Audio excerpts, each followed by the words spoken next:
Assalamualaikum warahmatullahi wabarakatuh. Perkenalkan, saya Dina Juliana, NIM 4302002000041. Di sini saya akan menjelaskan materi tentang masjid dan Islamic Center. Yang pertama yaitu pengertian masjid dan Islamic Center. Masjid adalah rumah atau tempat untuk beribadah umat muslim. Masjid artinya tempat sujud. Sebutan lain yang berkaitan dengan masjid di Indonesia adalah musola, langgar, atau surau. Istilah tersebut diperuntukkan bagi bangunan menyerupai masjid yang tidak digunakan untuk sholat Jumat, iktikaf, dan umumnya berukuran kecil. Selain digunakan sebagai tempat ibadah, masjid juga merupakan pusat komunitas muslim. Sedangkan Islamic Center adalah sebuah lembaga keagamaan yang memiliki berbagai macam kegiatan dan fungsi-fungsi. Adapun fungsi-fungsinya yaitu sebagai berikut. 1. Sebagai fungsi wadah musyawarah, konsultasi, dan berdialog mengenai masalah yang berhubungan dengan ajaran agama, kehidupan beragama, dan juga mengenai kehidupan bermasyarakat sehari-hari. Selain itu, fungsi pusat segala bentuk informasi keagamaan ataupun bermasyarakat serta penjelasan, dokumentasi, dan wadah komunikasi untuk umat Islam. Dan yang terakhir yaitu sebagai fungsi pendidikan, penelitian, dan pengkajian dalam menjadi wadah pembinaan termasuk menjaga kemurnian ajaran syariat Islam maupun sebagai media dakwah. Islamic Center merupakan salah satu upaya pemerintah dalam mengedukasi dan pembinaan masyarakat mengenai ilmu agama Islam yang berfungsi untuk memfasilitasi kebutuhan masyarakat muslim beribadah, belajar, berdagang, dan bermusyawarah. Jadi dapat disimpulkan bahwa pengertian Islamic Center merupakan pusat bagi pendidikan, pengajian, dan penyiaran agama serta budaya Islam.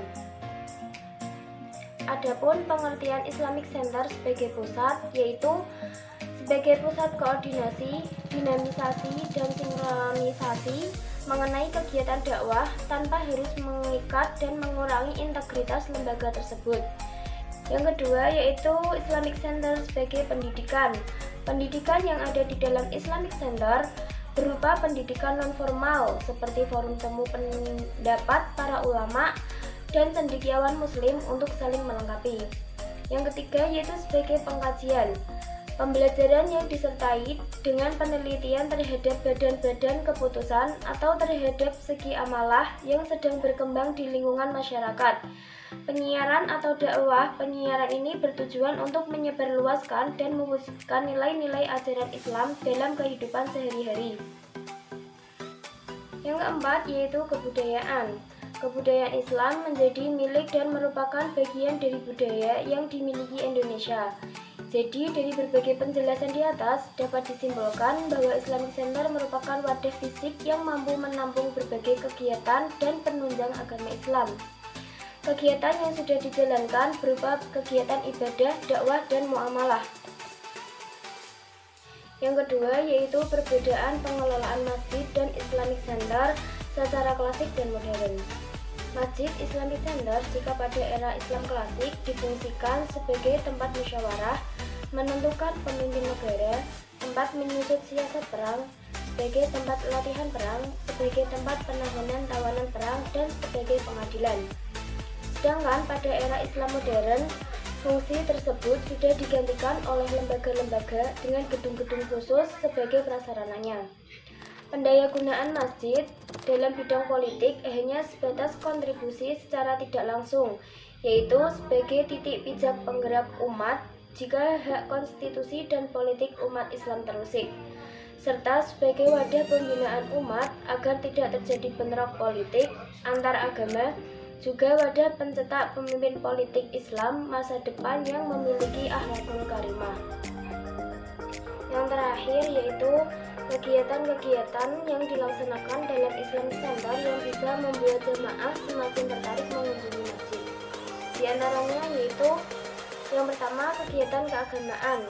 Dalam kegiatan keagamaan tersebut antara lain yaitu peringatan Hari Besar Islam, pengajian, dan lain-lain.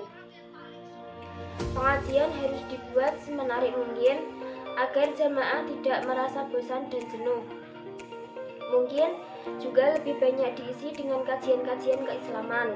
Jadi yang belum mengetahui tentang Islam bisa lebih memperdalam ilmu agamanya. Yang kedua yaitu kegiatan pendidikan yang berupa kegiatan pelatihan, kursus, dan pengembangan mengenai ilmu agama Islam. Mengadakan pelatihan-pelatihan tentang keagamaan, misalnya pelatihan untuk berdakwah, melatih public speaking, dan lainnya. Dan yang ketiga yaitu kegiatan sosial yang merupakan wujud kepedulian kepada lingkungan sekitar. Dan yang terakhir yaitu serta kegiatan penunjang yang bermanfaat sebagai wadah musyawarah pengguna Islamic Center dalam mengasah keterampilan, kemampuan bakat minat, serta pengetahuan mengenai Islam. Mungkin cukup sekian yang dapat saya sampaikan, kurang lebihnya mohon maaf.